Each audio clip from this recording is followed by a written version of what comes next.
So speaking of getting out of your comfort zone, I've had my first experience this weekend as the parent of a college freshman who decided to go on a road trip.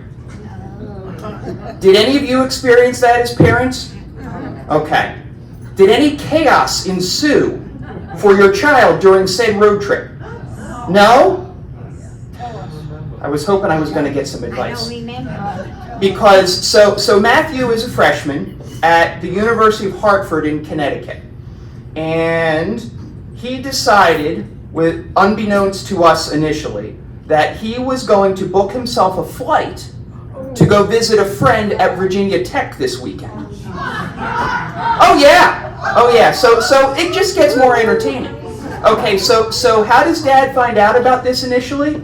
Well, he sees Matthew's bank statement and sees a charge for United Airlines. And I called Matt and I said, "Hey dude, what's up?" Oh, he said, "Oh yeah, I'm going to Virginia Tech to visit my friends." I said, "Okay, you've been on a plane before, I get that. You've never been on a plane by yourself, and it's a little different than when mom or dad has all your, stuff and organized and all. And plus, so Hartford actually has a reasonably large airport. I've never been there. It's Bradley International Airport. It's in between Hartford and Springfield, Massachusetts, apparently. He was going to Roanoke, Virginia. Okay? I don't know if anyone knows Roanoke, Virginia. But Roanoke, Virginia is not a large airport, and there are very few direct flights. So you can see where I'm probably going here. So he had to fly from Bradley, which is Hartford Airport, to Dulles in Washington, and then from Dulles to Roanoke.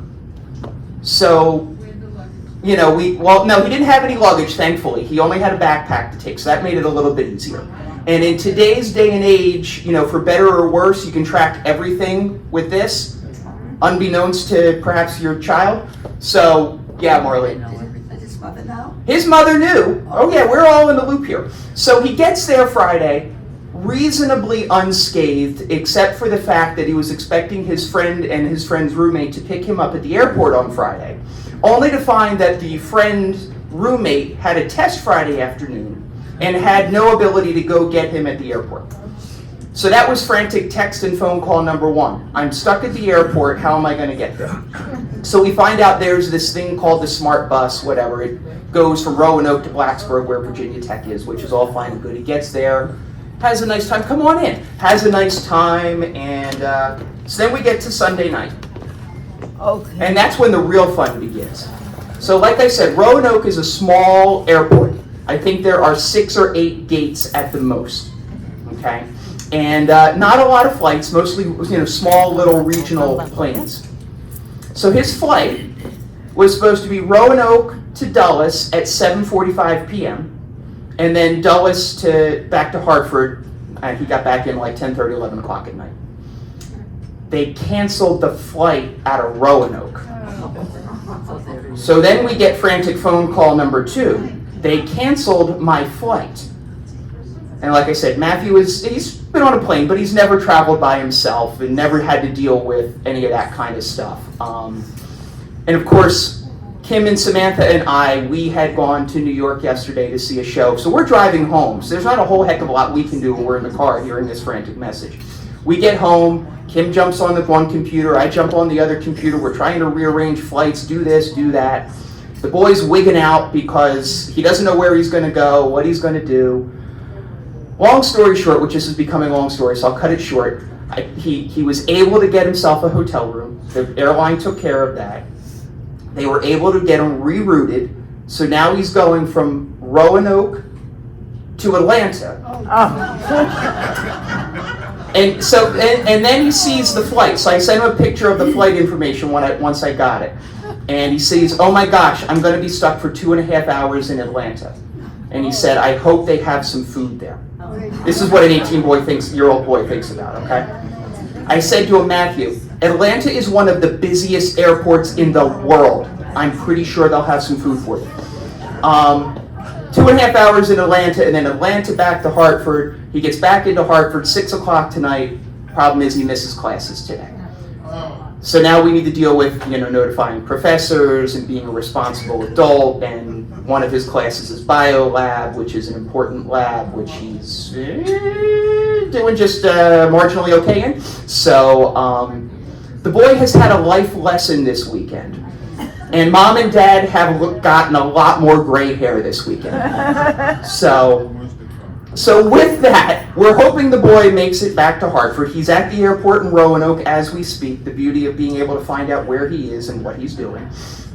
So if I get buzzes or texts throughout this, I'll keep you in with the play-by-play as to where he is or what he's doing. It happens to me. So it's crazy when you get stuck like that, right? And then you get trapped overnight. It's never fun when you travel. So anyway. So that's my story of weekend woe. I hope you all had a far more exciting and entertaining weekend than Kim and I did. But anyway, we are here today. Thank you all for being here to talk about our 2022 budget. And as we know, this takes the place of our November town hall meeting. Because we know this is important, we dedicate an entire meeting just to this topic. So before we get started, I'd like to welcome and thank David Woodward, our Chief Operating Officer of SpringPoint, for being here today. David is available to answer any questions you might have and to be a part of today's presentation, if necessary. I'd also like to take a minute or two to thank the folks at the SpringPoint Finance Department at the home office in Wall. They have a great deal to do with the organization and the preparation of the budget. And they work quite hard on it, and without their expertise and knowledge, we'd never be able to pull the things together the way that we are and understand the different dynamics with which we have to deal. So none of them were able to make it today for the presentation. That's quite all right, but just know that they are there in the background supporting us all along. And most importantly, I want to thank all of you. This has been another challenging year. We gathered together. I guess our first time back together or virtually together was probably August of 2020 after COVID-19 really was throwing us for a loop.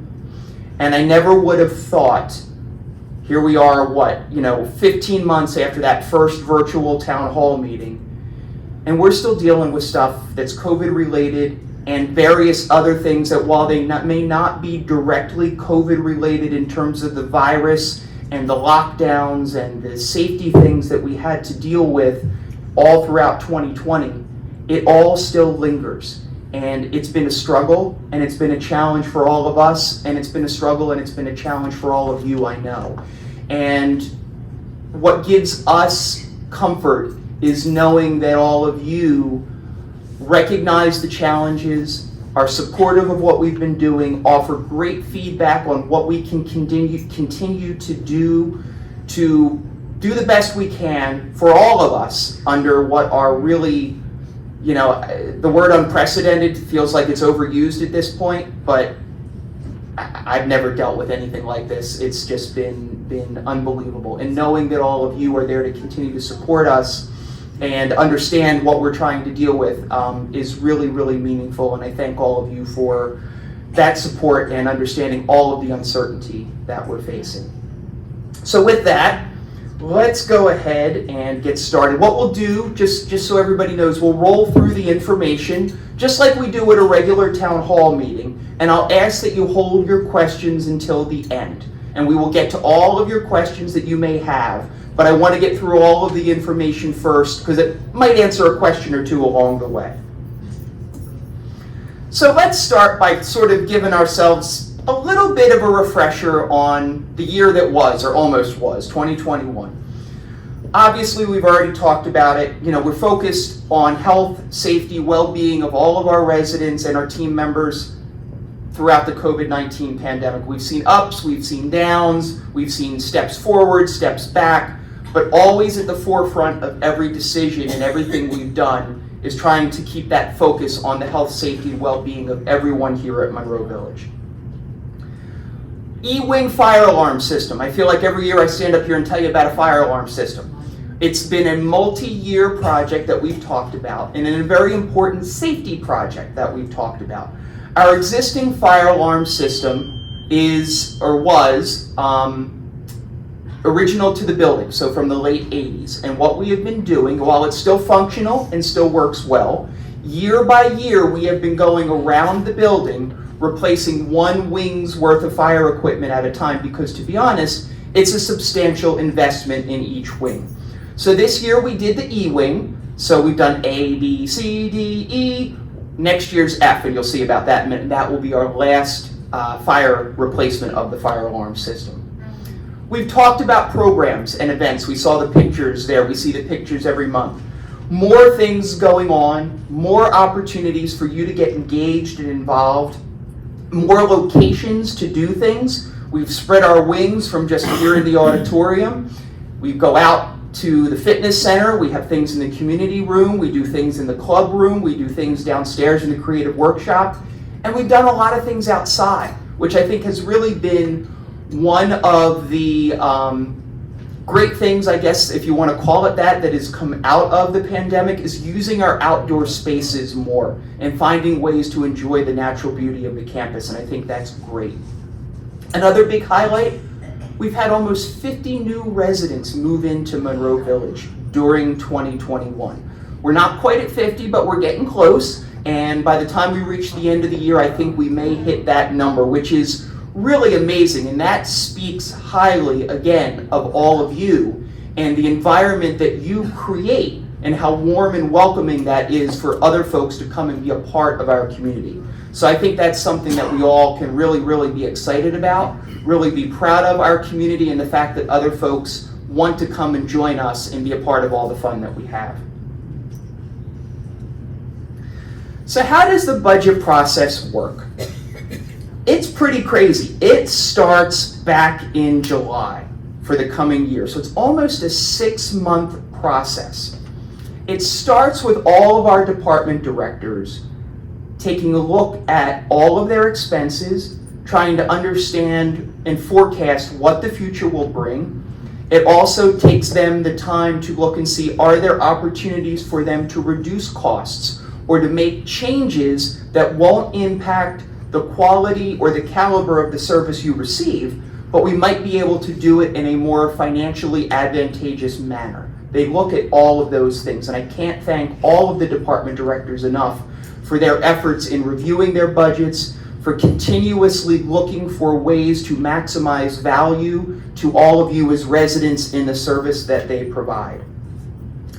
We complete a market rate analysis. So what does that mean? So we look at our competitors out there, other life plan communities throughout New Jersey, particularly those in central New Jersey. We look at what services they're offering. We look at what fees they're charging. We look at where we are in the marketplace, because we want to make sure that we are competitive, and we want to make sure that we are providing all of you good value for your money.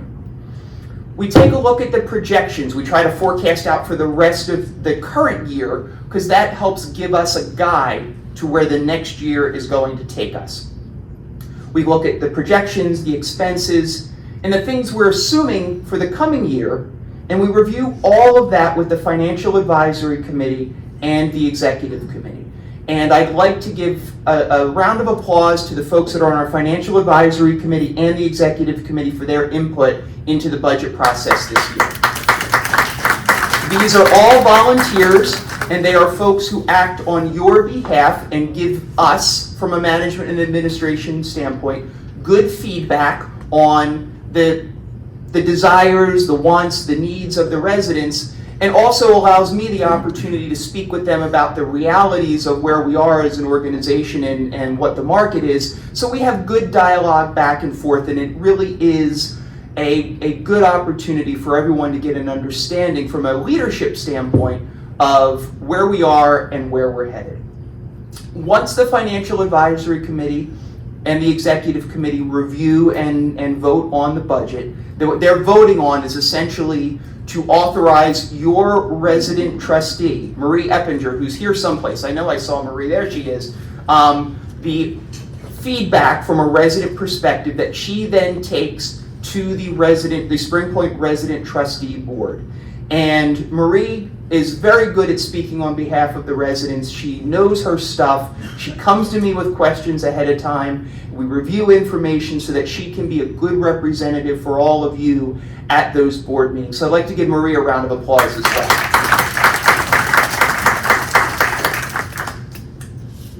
Thank you to all of the residents who engage and are involved in the budget process. We really appreciate your feedback. All right, so now's where I'm going to depart from where I'm standing. Let's see here. There we go. Okay. So we're going to take a little bit of a look here for a second. I mean, this might be hard to see, especially from the back of the room. Can you still hear me okay with this microphone? Yes. Yes? Okay. Because I want to share with you, we're going to show you a couple of pie charts and, finance type things for a minute. This first one is looking at operating revenue. So this is the money coming in for 2021 versus what we're budgeting for 2022. Okay? But I use my little pointer. So on the right-hand side here, this is 2021. This is what we're expecting, or where we are expecting to come in for this year in total. Over here on the left, that's what we're forecasting or budgeting for 2022. So what you can see is that if you look at the pie charts, you just look at it from a percentage standpoint, there's three pieces to the pie, okay? There's residential income, which is independent living, okay? There's medical, which is assisted living and other charges like that. And then there's ancillary services, and that is extra meals, special events where there's income, guest apartments, on and on and on. That's all of the little ancillary charges that add up, okay? So you can see the pieces of the pie from a percentage standpoint are about the same from 2021 to 2022. Just over 70% of our operating revenue comes from independent living monthly service fees. We get about 15% from that medical side, from assisted living, and we get about 13% from those ancillary services. The hairdresser would be another big one. I was blanking on another important ancillary service to know where those revenues come from. So you can see for 2022, we're budgeting operating revenue to be just over $12.6 million. And that's quite an increase from where we were. It's about $1 million up from where we expect 2021 to end. Okay? So we are forecasting an improvement in revenue, and a decent amount of that has to do with more apartments occupied. Obviously, the more apartments that are occupied, the more money that goes into the pot, right? And like we talked about, we have almost 50 new residents who've moved in 2021. So that's going to give us more resident occupancy going into 2022. Yeah. Let me see here somewhere. Okay. So that's the revenue picture. So revenue, again, we're looking at about $12.6 million in revenue. And I want you to remember that number, because we're going to compare and contrast in a minute. So the next thing we're going to look at, you got revenue on one side of the ledger, right? You got expenses on the other side of the ledger. We use revenue to pay for what we need or what we want, right? Okay. So, same thing. On the right-hand side, over here, is where we expect 2021 to end. Over here on the left-hand side is what we are planning or budgeting for 2022. Okay? So in 2021, we're expecting operating expenses to be about $12.4 million. In 2022, we're expecting operating expenses to be about $13.1 million. Okay? So again, we're seeing operating expenses go up in 2022 by what's that? About $700,000. Okay? So when you look at the little pie charts there, again, proportionately or percentage-wise, they're about the same year over year. But I think it's important to recognize that 50%, 49% if I'm going to be technical here, 50% of our expenses is payroll and fringe benefits. Those are our salaries and wages, our health insurance for our team members, various other benefits. That makes up 50% of our expenses. So it's our labor. Our labor is the major driver behind our expenses, 50%. That next little piece there is food and supplies. We spend over $1 million in food and related supplies. To give you an idea, like I said, it's just over $1 million, and about $800,000 of that is food, about $200,000 of that is paper products and supplies that are mostly related to food, and then there's a little bit that's actually medical supplies out of the clinic and personal care and assisted living. But over $1 million just for food and supplies, okay? So then about 25% non-departmental. So what does non-departmental mean? That's always like that big catch-all, right? So non-departmental, they are things like property taxes, insurance, bad debt if we have any of that, things that add up. Utilities, another one that is a non-departmental. Gas costs. Anybody drive here? Anybody gone to the gas station lately? Anybody spending a lot more money for gas than they were 6-8 months ago? Oh, let's hope it doesn't hit $4, Betty, although I did read an article today that it's already $5 in California. So, utility costs. Just to give you an idea, utility costs are up. I wrote myself some notes. Energy costs, which like I said, that's part of that non-departmental. That's up 4.8% month over month, not even year over year. So I think this was September's data. So August to September, energy costs alone went up 4.8%. Year over year, 30% increase in energy costs.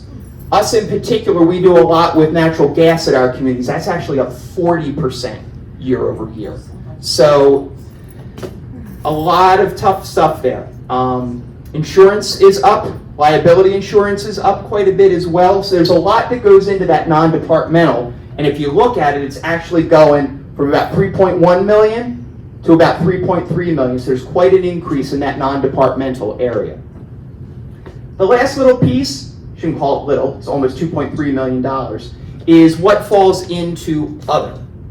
And those other things, hold on, I like to keep my little list, because there's a lot of things that go into other. So things like repairs and maintenance. You know, we need to make sure the building is maintained properly, right? We have to do things, the air conditioning systems may have an issue, the heating systems may have an issue, we may have lights that are a problem, that kind of stuff. That falls into something like that. The vehicles, we need to operate the vehicles, right? Okay, the cars, the buses, that kind of thing. Other good things that go into other. All of the programs, events, and entertainment that we have here for our residents, all of that falls into what is classified here as other. So it's important to note that this is the budget, and this is what the estimated actual is. There are a lot of things that earlier in the year, this year, particularly with entertainment and programs and events, that we were not able to do because of COVID restrictions. So as a result, we didn't spend some of that money. But we're planning to spend all of that money next year because we want to get back to a full, like we've been for the last several months, a full load of programs, events, et cetera, et cetera. And I think Steve and the Live Well team do a great job. Millie and I were talking again about the great program we just had Saturday night. So there's lots of good stuff going on, but all of that comes at a cost as well. So we can see that those other expenses are going from about 2.1 million to about $2.3 million. That in and of itself is almost a 9% increase. So, like it or not, inflation is here, and we are not immune to it in any way, shape, or form. All right, so that's kind of the financial picture. Now, who remembers what we said the operating revenue was going to be? 12.6 million, right? Right. Who remembers what I said the operating expense was going to be? 13 points. Which one's more? 13 points. Okay, so we'll get to that. That'll be the last quiz, okay? Let me turn this off so I don't confuse myself. So we'll get to the final stuff with some of the numbers in a minute, but it's important to note that, like we said, operating revenue is going to be about $12.6 million, and operating expense was about $13.1 million. So just remember that as we go through this here. So what are we looking to accomplish in the coming year? Some of the same, some new. You know, I think it's really important that we continue to have regular communication with all of our residents, with all of our team members, with your loved ones if you choose to have them involved or engaged in our communication system. But it's important that we are having dialogue. Good dialogue, bad dialogue, uncomfortable dialogue sometimes, but the important thing is that there is active and engaged communication. We need to make sure that we are always chatting, talking, putting things out front, because when that doesn't happen, that's when things they go sideways. I don't know how to describe it other than that. Open, honest communication is crucial for all of us. What's a big part of that? The Residents Association. The Residents Association and the various committee structures under the Residents Association are your resident governance. They are not necessarily the ones who are going to fix a leak in your toilet or the ones who are going to come and change a light bulb. That's not what the Residents Association is there for, to be honest, but they are there to be your voice, to help guide where we're heading with things. And the Residents Association has worked really hard. All right, guess who's calling? He'll have to wait. Hopefully the flight in Roanoke hasn't been canceled. So, anyway, sorry, I digress. So the Residents Association is really crucial for the success of our community. Like I said, it's not for the little things about a leaky toilet or a light bulb that's out. It's about big picture stuff. And you've had a great number of folks who have stepped up and volunteered to rebuild and recreate our Residents Association coming out of COVID. And I think there's another meeting, Residents Association, tomorrow night, and they'll be voting at some point for the 2022 board. So I encourage you to engage with the Residents Association, support those people who have stepped up to volunteer for the leadership positions, serve on a committee, get involved, get engaged. That's the best way for you to have a voice. And that's how we rebuild the Residents Association and recreate the strength that we've traditionally had here at Monroe Village in the working relationship between the Residents Association and management administration. It goes like this. It's a symbiotic relationship, and bringing that Residents Association back on the line is really, really important. And I thank those who stepped up and volunteered to make that happen out of what has been a difficult time for all of us. Solid financial stewardship. I said that goes without reason. You know, we need to make sure that we are focused on being good stewards of your money and that we have solid financial performance in what we're doing. All right, another overused phrase, the new normal. It's here. I don't know how new it is anymore, and I sure as hell don't think it's very normal, but it is what it is. So we need to continue to see how we work through that and integrate what we can and can't do, what market conditions are, what labor conditions are, and adapt to all of that in our goal of creating a full resumption of services, particularly in our dining venues, because we know that has been our biggest challenge as of late. So we need to really be focused there on the dining side. Recruitment and retention of qualified team members.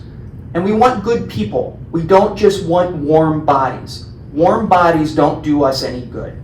We want people who are looking to create exceptional experiences for all of you. Because that's why you're here. That's what you want. That's what we want to give you. So we need to make sure that we are positioned properly to find those good people and to keep them here. That's very, very important as we move forward. Another important thing that we're looking to do is we're looking to make some changes in our assisted living program. That doesn't really impact many of you here or any of you here, but looking at the community as a whole, I want you to be aware that we don't just focus on the independent living side in terms of how we provide care and service, but we also focus on the assisted living side as well. And to that point, we're developing a new level of care tool that we're going to use over there that will better assess the needs of our residents in that neighborhood and ensure that they are getting the quality and the appropriate level of service that they want and they need. So we've talked a lot about the operating side, okay? Operating expenses, operating revenues, and the way I usually describe that, and I apologize for those of you who are probably tired of hearing me describe it this way, I describe operating revenues and expenses kind of like your monthly checkbook, your checking account. Money comes in, you know, because you get paid, because you're employed, you get a paycheck. Money goes out because you have to pay the mortgage, you have to pay the electric bill, you have to pay the grocery bill, that kind of stuff. Money in, money out, kind of like a checking account. Then there's things called capital expenditures. Those are things I try to describe as things you might save up for. You might keep money in a savings account for. You know, if you're a homeowner, you might have to save money because someday you're going to need a new roof.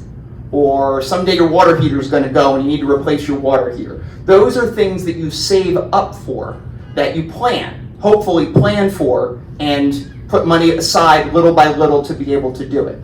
Here, just like at home, this is a house, this is a building. The difference is this is about a 300,000 square foot house. So we need to plan accordingly for those things that we need to save up for and do methodically so that we don't have major catastrophic problems when everything dies at once. So what are some of those capital things we want to do in 2022? We want to continue with the sidewalk and the asphalt replacement. We've been doing that little by little around the campus. We know as more folks are getting out and about, which is a wonderful thing to see, that some of our walking paths, some of our roadways are not in the condition that we want them to be. They've just deteriorated through natural time. We want to go through and continue with our project of replacing them around the campus. Elevator refurbishments. I feel like a broken record on this one because this is one we've punted for the last several years because again, when you have a savings account, there are things you want to do and there are things you need to do.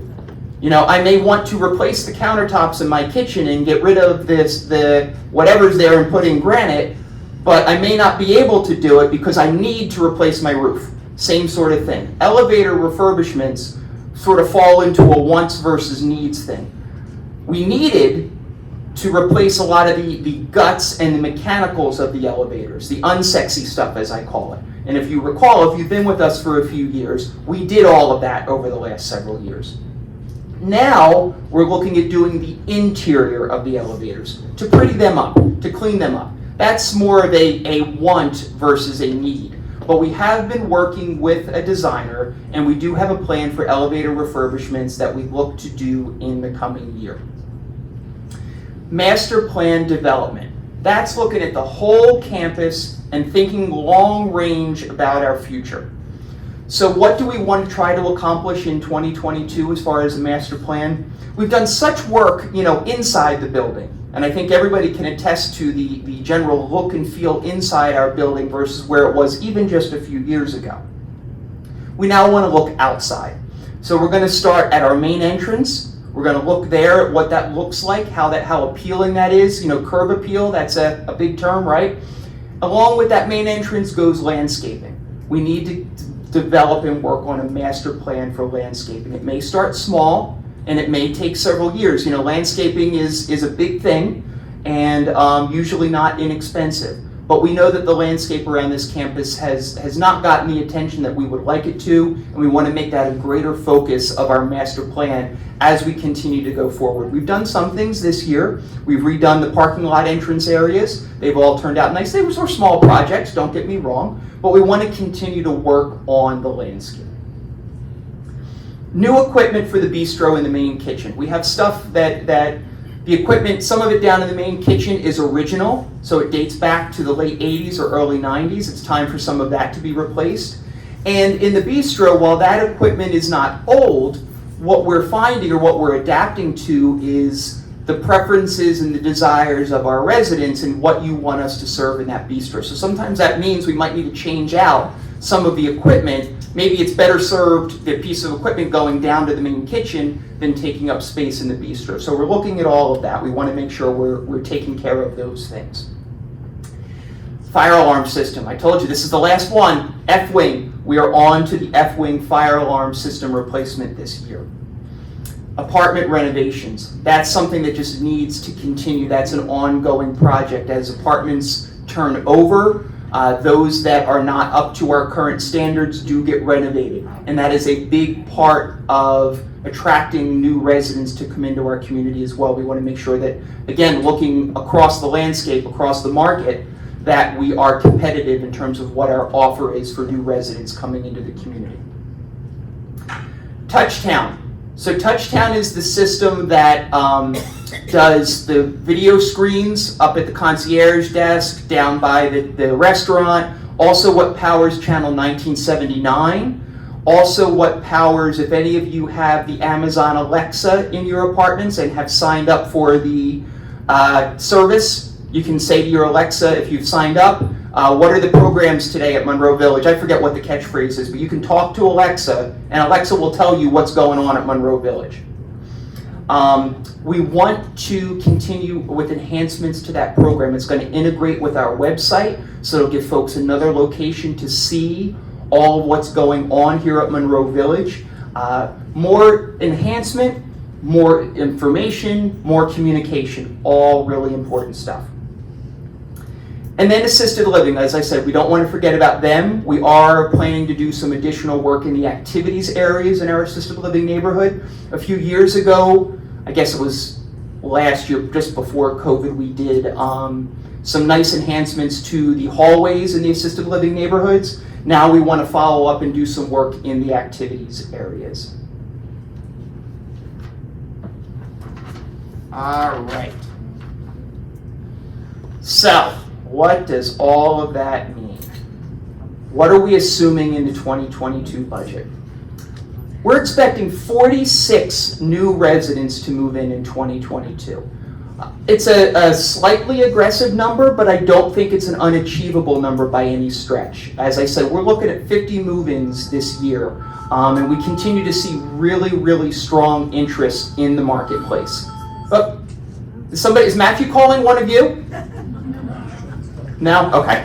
Well, he didn't get me. I figured he, Anyway, so 46 new move-ins. I think that's an achievable number based on what we have seen in years past and the interest that Nathan and his team are seeing at present. 38 resident move-outs.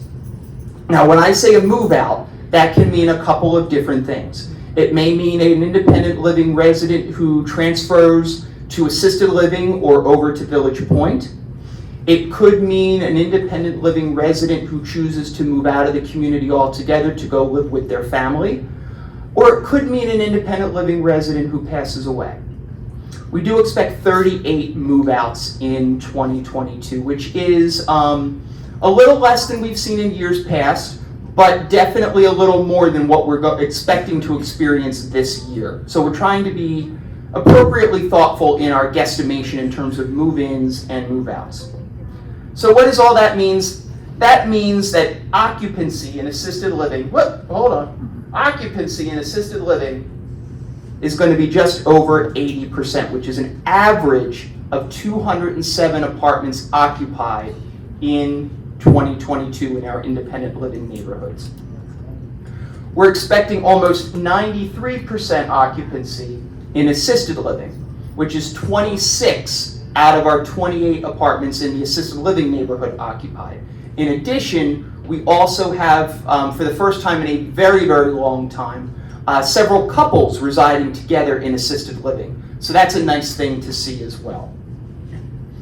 And then there's the minimum wage increase, which in the state of New Jersey, it is being increased $1 per year until we hit a $15 an hour minimum wage, which I guess is not this year, but the following year, if I remember correctly. Am I right? I'm looking at the back of the room. You're all shaking your heads. Okay, hopefully we're telling the truth. It's either this year, it's either next year or the following year. Anyway, the change in minimum wage impacts us in several ways. You know, we have several roles and positions that are very much basic starting level types of jobs that are at that minimum wage level. With the minimum wage increase, we need to increase those rates. But we also need to be mindful of what that does to other roles and positions and what happens in terms of what's called wage compression.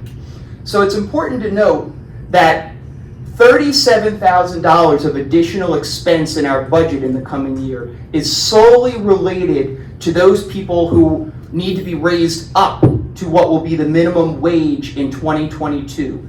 That does not include any other adjustments we might need to make to be equitable, nor does it include any of the changes we've made this year and will probably need to make in the coming year to adjust to the labor market in general. Wages are increasing at a very, very fast rate, and we need to be able to respond to that in order to have adequate numbers of staff to provide the care and service for all of you.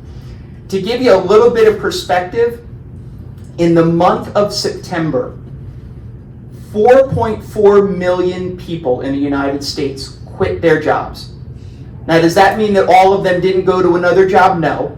But 4.4 million people in the United States quit their jobs in September because they either thought they could get a better opportunity elsewhere or they were tired of what they were doing. The reasons are voluminous. But 4.4 million people quit their jobs. And there are 10.4 million job openings across the United States. So what we're dealing with here is no different than what folks are dealing with anywhere across the country. It is a very, very difficult labor market right now. It's particularly acute in the food service world, any of the service sectors of the economy. And what do? We're a service-based business. So we're really feeling the pinch from a labor standpoint. I just wanted to note that for all of you. And an interesting note related to labor and food service. So, like I said, you know, the market's really, really tough. So how do a lot of restaurants and other service-related players in the market respond? They either go out of business, God help them if they do, or they raise their prices. Or they close certain days. You're right, Larry. All of those are things that we've seen. Here's an interesting fast food tidbit. Not that I want to encourage any of you to spend too much time at McDonald's or Burger King or Wendy's, okay? But fast food prices charged are up 7.1% from what they were charging a year ago at places like McDonald's and Burger King and Wendy's, Chick-fil-A, all of those sorts of things. Their prices are up 7.1%. And that labor market, just to give you, again, perspective, the labor market of people working in a lot of those fast food establishments is very much the same labor market we go after for our servers and a lot of our jobs in the dining services department. So you can see they've raised their prices to their consumers 7.1% to try to attract and retain new labor.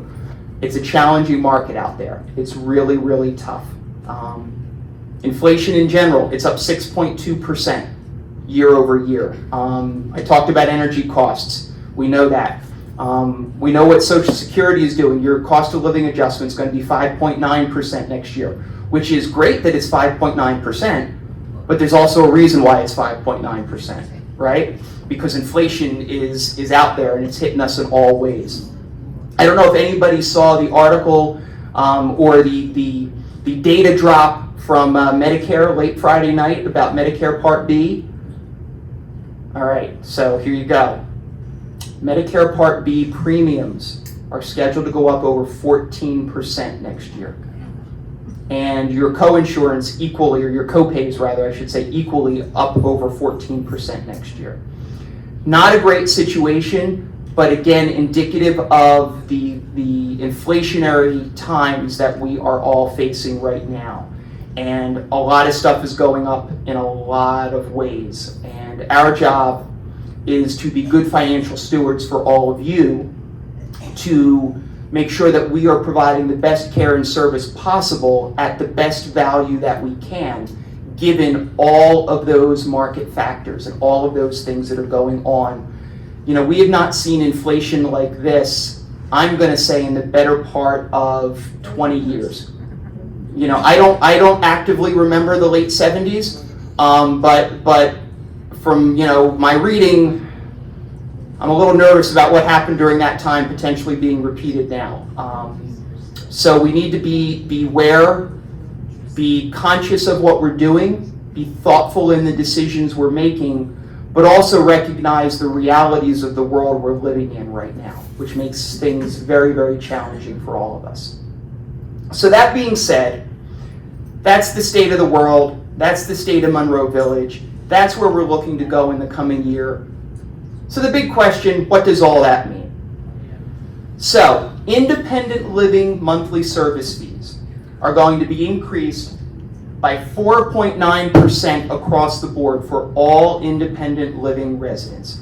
That is more than last year. It was 3.9% last year. But as we just discussed, all other factors in the market, all of the inflationary factors are up considerably more than 4.9%. And now I'm going to circle back to those two numbers I asked everybody to remember. So what did we say operating revenue was? $12.6 million.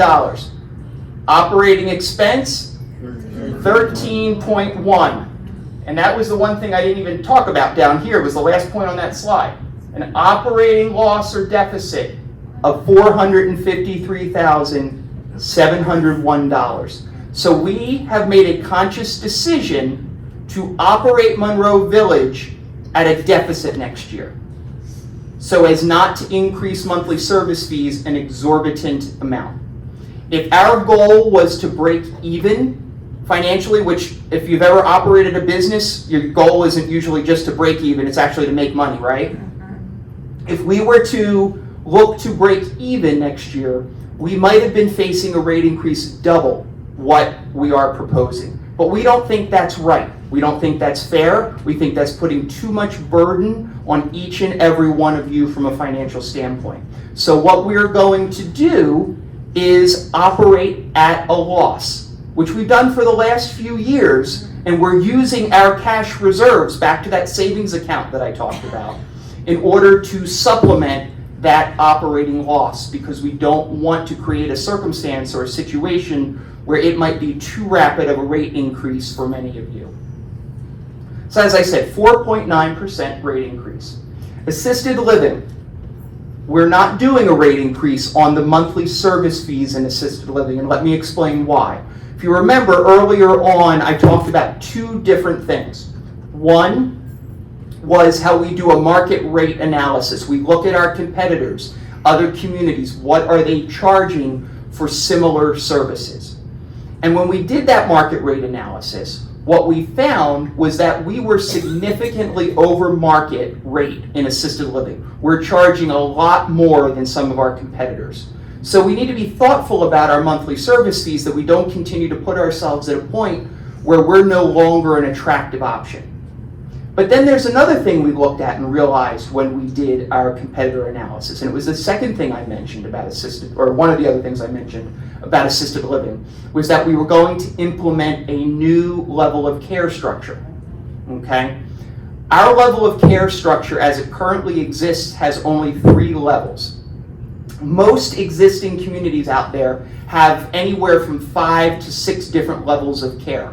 So we've created a new system to more appropriately manage and, to be honest, charge for that additional level of care service. So those things are changing, and that will have an impact financially on some of our residents in assisted living in the coming year.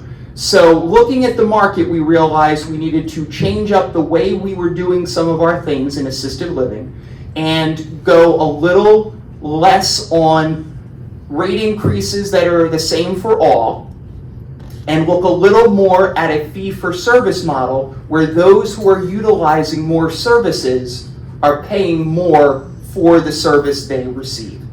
So that's sort of a change in our paradigm in assisted living, but we think it's reasonable, we think it's fair, and we think it aligns us properly in the marketplace in general. And then the last piece is ancillary fees. You know, you get that ancillary fee schedule that comes out in December of every year. You will get that in the next couple of weeks. That will be adjusted accordingly with that same 4.9% rate increase. There's a few things that are going to be a little different than that. So don't hold me to exactly 4.9% on every single ancillary fee, because there is some rounding and some other adjustments that take place with that, just to make sure we've got it all clean and easy for everyone to understand. So with that, as it says up there in the very, very small print, is the end of the slideshow. So that is all the information that we have to present to you about the 2022 budget. So what I'm going to do is I'm going to hand the microphone to my good friend Tony here, who is going to, take your questions or help you with your questions. So if you have a question, we ask that you please raise your hand, wait for the microphone to come to you, and fire away. I'm also going to turn the lights up, so it's a little easier for everyone to see.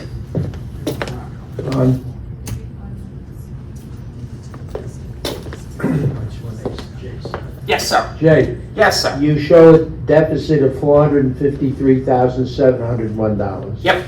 You're increasing the monthly fee 4.9%. Yep. Well, how much does that get you? The 4.9% increase, that doesn't come to $453,000. Each percent increase is roughly about $90,000 or so of revenue. So it's about $500,000 in, remember we said revenue was going to go up by $1 million year over year. Right. So about half of that is related to monthly service fees, and about half of that is related to an increased resident census. However, with more residents living in the apartments. So the difference is that, how should I put it? Why are we $450,000 in the hole? Right. Okay, so labor. Labor is one of those big things. We need to increase our pay rates. Okay. Some of it much more than what we would have anticipated. Other inflationary factors, like I said, gas is going up 40%. Natural gas, up 40%. The point is that you mentioned that this is not going to cover all the expenses. Correct. What is the difference? What is the company, your company, going to cover? How much dollars are they going to? $453,701. We're operating at a loss. I get it. Yes, we're operating at a loss of $450,000. Yeah. Despite the rate increase and the more residents living in the apartments, because there are added expenses that come with all of that as well.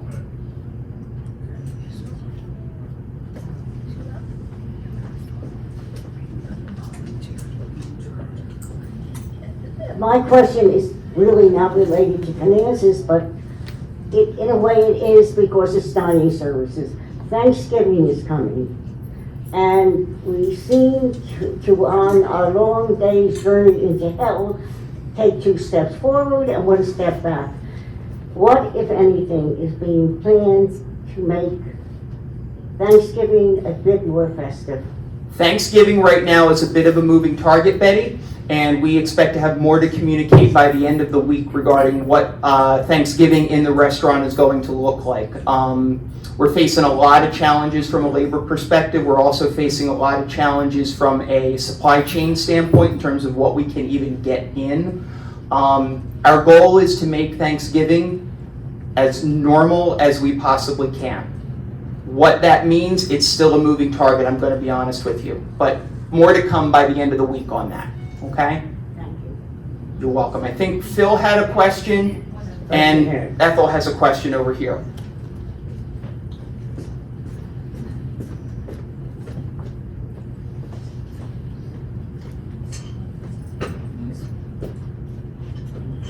I have two questions.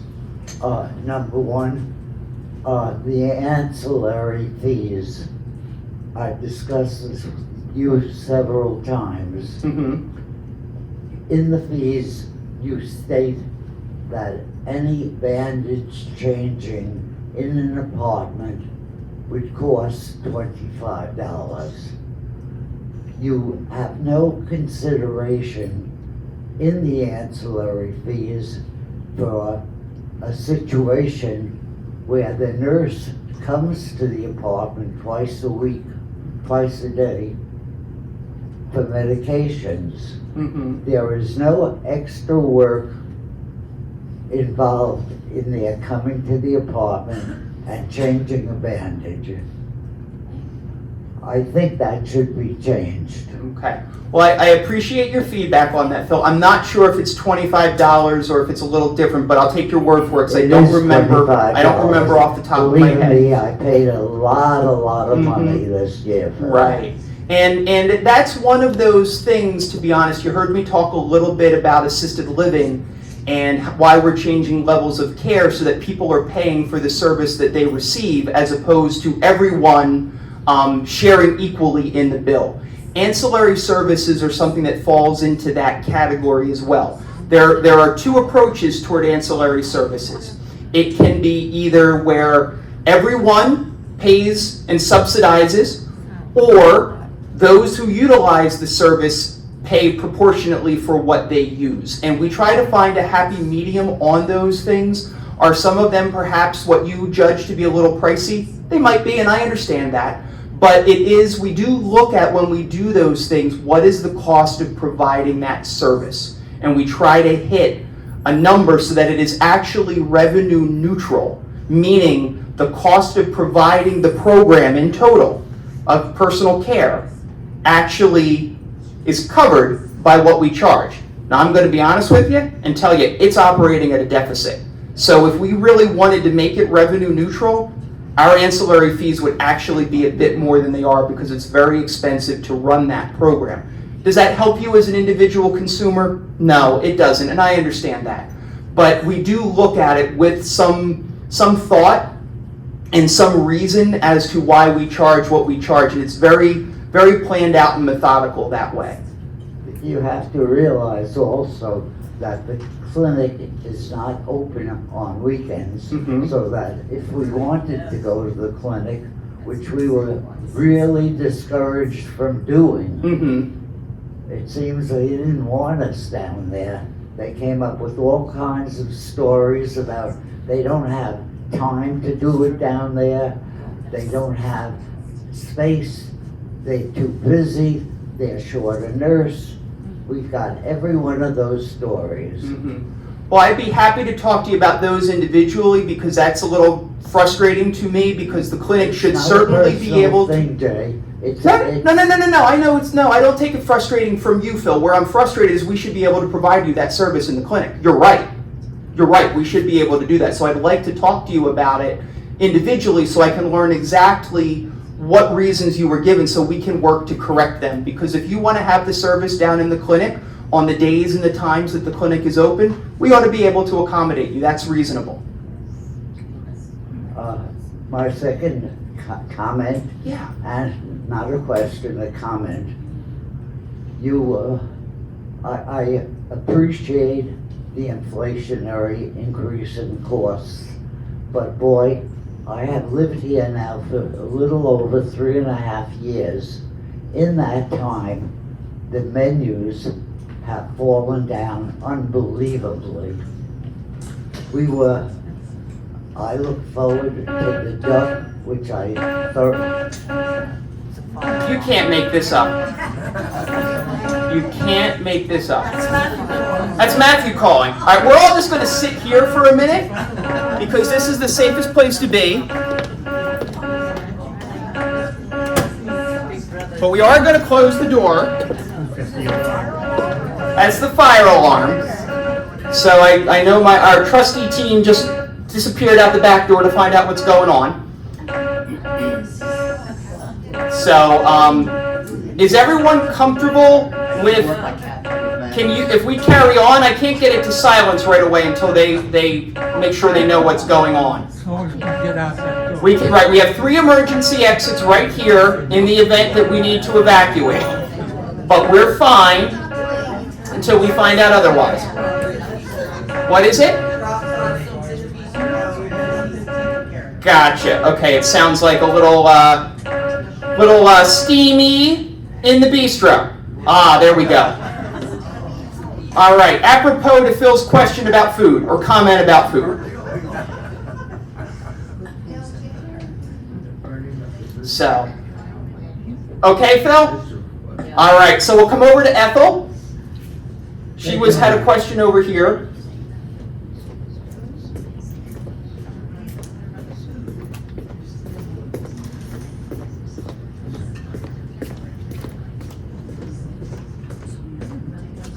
Hi, Jay. Hey, Ethel, how are you? Fine, thanks for taking my question. I'm interested to know about the number of employees or service people that you do not currently are employing. How short are we? Yes. Okay, so let me give you a good example, okay?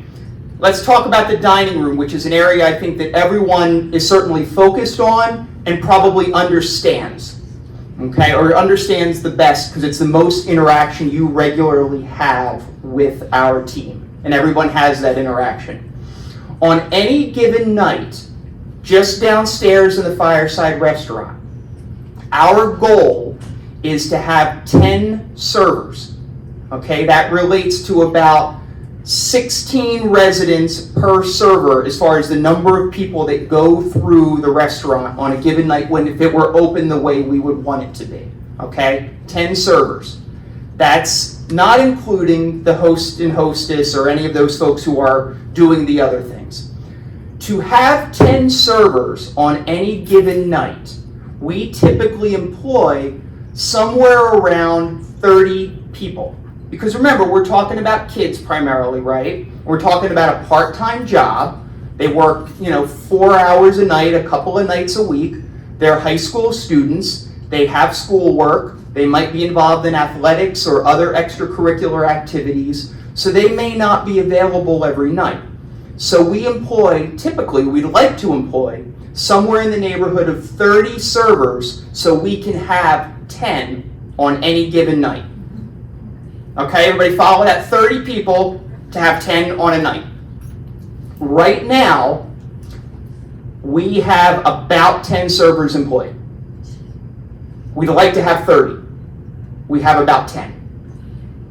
And the challenge that's come in is multiple in nature, to be honest, with the kids and the service in the dining room. Pay rates have gone through the roof. You heard me talk about fast food being up 7.1%. Well, they're moving their rates, their costs, what they charge their customers up 7.1% because they've increased their pay rates to their servers, to their workers, to their employees. So that market has gone up precipitously over the last 4 to 6 months. Okay, that's one of the first challenges we have. Another challenge we have is that COVID. Now we know we are extremely safe here in the bubble, right? 100% of our residents are vaccinated. 90-some% of our team members are vaccinated. However, to someone on the outside of the bubble who is fearful for whatever reason, they may look at a community like ours with a disproportionately senior population and be fearful that COVID could be an issue for them. And they then decide to work elsewhere other than a place where they might be worried about COVID. Those are 2 of the biggest challenges that we have. And what we've done to try to combat that is, we give everybody the proper protective equipment, okay? We know that. They all wear their masks, they all do their stuff. We give them all the right training. We offer them the vaccination. as far as wages, we've increased wages in our dining department. We've raised everybody's rate $1 an hour or more, depending upon the individual and their role, because we created new pay scales that are based upon years of service, years of experience in a given role, ways to better compete in the market. We've also implemented sign-on bonuses. I never thought I'd be given a sign-on bonus to a 16-year-old kid, but here I am giving sign-on bonuses to 16-year-old kids. And we've also upped our, what we call our referral bonus. And that's so that people who already work here, if they refer a friend who comes to work here, they get a little something something as well, to try to encourage them to get their friends to work here. So we're trying a variety of different approaches, and it's a tough go of it right now, despite those things. And to be candid, we may not have done enough, and we may need to adjust rates and bonuses even further to find those 20 extra bodies we need to successfully operate the dining room. And I know you got more, so I'm sorry, I didn't mean to ramble on. Go ahead, Ethel. I wanted to know, outside of dining services, how many positions? Sure. So we're missing several housekeepers. We are down a maintenance person. We are missing at least one person out of the clinic in personal care.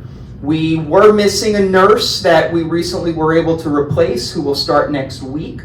I think we're a little light in some of our coverage in the concierge area. Security is okay, but our biggest challenge is definitely dining. So there are people all throughout. I would say, if I look at it net in terms of number of bodies, okay, we employ, or would like to employ, somewhere in the neighborhood of about 150 people.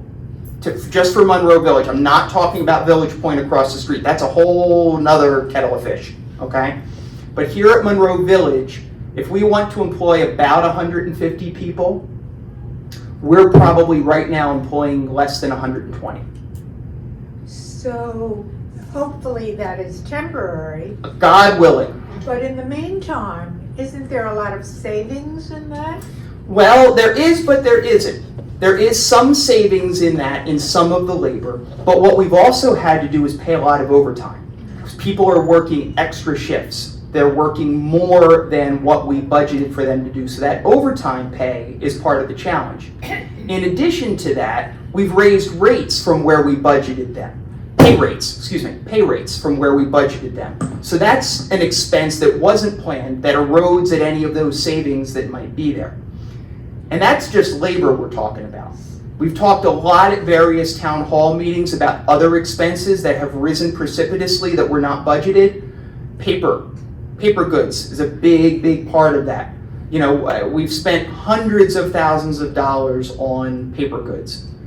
I would never have imagined spending hundreds of thousands of dollars on paper goods. So all of that erodes at any savings you might have. And then there's the other inflationary factors, like we talked about in terms of energy prices and what's going on there. All of that still puts us at a deficit. And remember, budgeting for the coming year, the plan is to be able to get back to that full employment number. So we need to budget accordingly so we can have the resources to reach that full employment number. So last question, so the savings on the people who are not employed here, is it being used for other? Within this community, yes. To be honest, our operating deficit for 2021 was budgeted to be, don't quote me on the exact number, somewhere around $620,000, if I remember correctly, the operating loss for 2021 for this year. And right now, we're running about $40,000 or $50,000 worse than we planned, despite any savings that might be out there from any labor that isn't in place. We're still running worse than we expected. Thank you. Sure. I think Bernie's got something. I see you in the back, Jordan. We'll get to you. Just as a follow-up on that, the budget that you anticipate for the coming year, does that anticipate full employment in the dining room? Yes. Full employment? Yes. So in other words, every month that we have limited will be sort of a savings in our Well, I don't know if there'll be a savings, because remember, again, like I said, there'll be overtime that we'll be needing to do, there'll be additional paper costs that we're not anticipating, and other things of that nature. So I don't really think you can look at it as a savings. It's just going to be a shifting of resources. Yeah, well, actually, probably the extra 10 people that you would have, or 20 people, whatever, in the dining room, even if you have overtime to some extent, it's not gonna come up to the same amount of money possibly as anticipated. I'm not saying it's a bad idea. I just want to know for sure that includes from January 1, anticipation of a full complement back to normal. Yes, absolutely. Absolutely. Raise your hand in the back. Jordan in the back.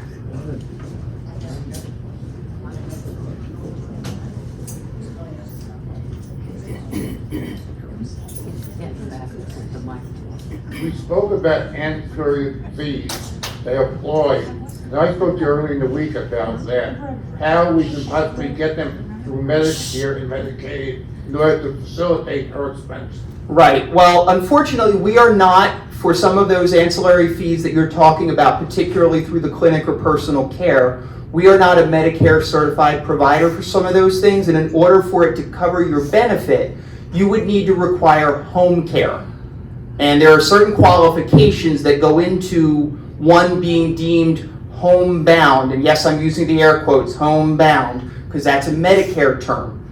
And you would need to have a Medicare certified provider deem you homebound and then provide those services. Simple things like a one little bandage change or something like that, I'm going to be honest, I don't think there's too many home care companies that will be able to get that covered under your Medicare benefit. How would we change our facility so we could be able, how are we able to change that so we would be able to get the extra benefits from? Yeah, Jordan, there's a whole certification process we have to go through for that. And I think, we've looked at that over the years as an organization, but to be honest, it's very complex doing that. There are, certificates of need, some other wonky things you got to deal with that don't necessarily make it a financially viable option for us as an organization. I see Betty's hand one more time. It's innocuous. Innocuous or not, we take them all here, Betty. Would you please go over the protocol for what is being done, what has to be done if you are exposed to someone who is positive? We've all, I think most of us have been vaccinated, Yep. double vaccinated, but what is the protocol? Is it still the same, the 2 weeks of quarantine? Yes. No. So the quick and easy answer is it depends, which is not a great answer. But in general, the fact that all of us have been vaccinated, and you as an individual, if you have an exposure, we need to do our contact tracing. Trace back who you were exposed to, how long ago that exposure was, when did that person test positive for COVID, and how all of that relates. There's a protocol we have to go through, okay? And based upon the answers to those questions, determine what, if any, there may be in terms of needed for quarantine or testing. But I will tell you, in most circumstances now, because of the vaccination status of most people, the full 14-day quarantine may not be necessary. However, the most important thing is if you think you had an exposure, please quarantine and let us know, and then we will walk you through the protocol to do what we need to do to make sure everyone's safe. That's the most important thing. Yeah. Hi, Judith. In terms of inflation, I have a comment. People on the outside who work probably get some kind of an increase in their salary because of inflation. We don't. Our incomes are fixed. So I think it has more of an impact. Your raise has more of an impact on us. I guess you take that into consideration, but it's a fact, it's a reality for us. Yeah, we do take that into consideration, and we do look at, while your income may be fixed, we do look at what your Social Security benefit is going to do in the coming year. And your Social Security benefit in the coming year is going to go up 5.9%. I don't think so. Yeah, I think that's what they announced. It's going off to Medicare. Well, that's a different story. That's other expenses. You're right, Tony. But your Social Security benefit is going up 5.9%. And the rate increase here is less than that, only 4.9%. So yes, I hear what you're saying, and we do very much understand that our residents may not have the same access to income growth, and that's why we try to be very thoughtful in our rate increases. And again, that's why we're going to operate at a deficit as opposed to looking to break even or make a profit in the coming year. We recognize that, and we're trying to be mindful and keep that rate increase as low as possible. Yes, ma'am? A question about the vaccination. Are we still allowing people in that have not been vaccinated? From an employee standpoint, all employees must be vaccinated in compliance with Medicare and CMS regulations by December 5th. Employees who are not vaccinated by December 5th will no longer be eligible to work at Monroe Village. From a visitor standpoint, that's a much trickier question. There is a questionnaire that everyone must complete up front when they come in as a screening. And again, visitors are required to wear masks while in public areas and to limit their time in public areas. You know, obviously we can't tell people they can't be in public areas at all because they need to traverse the community. But the expectation is that visitors should be limiting their time in public areas and should be wearing masks regardless of vaccination status. All right, I think we got a couple up front. Why don't you work your way from the back to the front, Tony?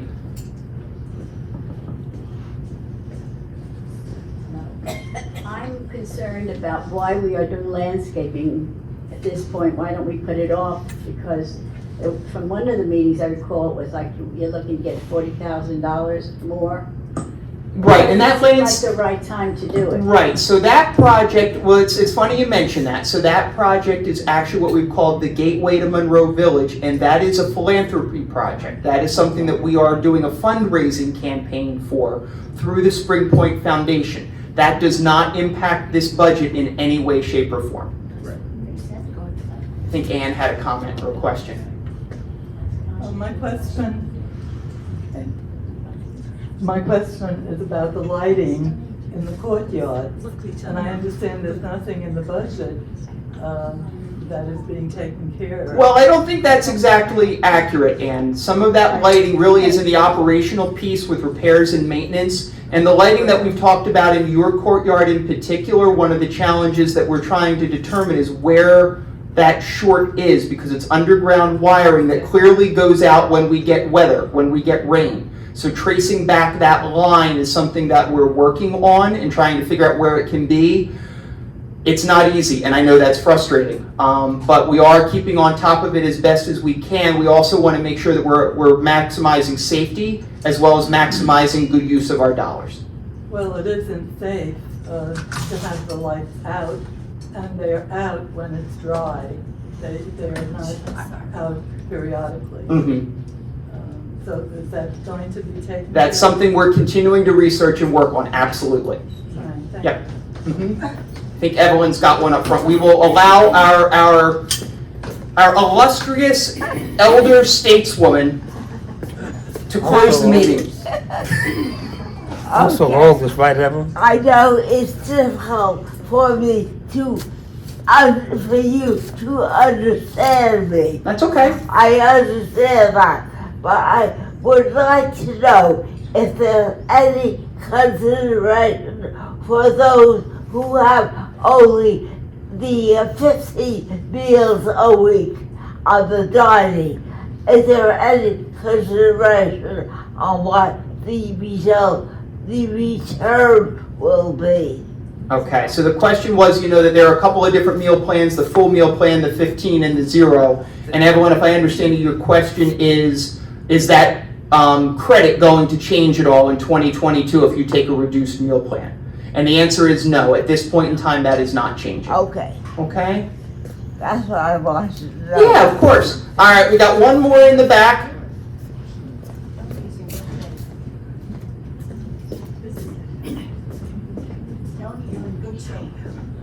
Tony's getting his steps in today. In regard to the 15 meal plan, I just went home and did some calculations, and my monthly charges have gone up over 1/3, over 33.33% during the time I've been here.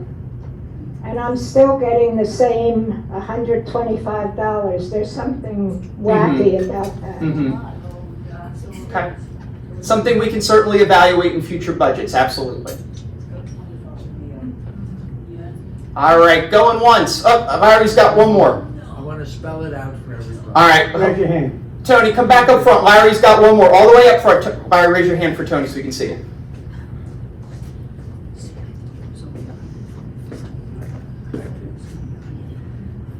I just want to spell it out.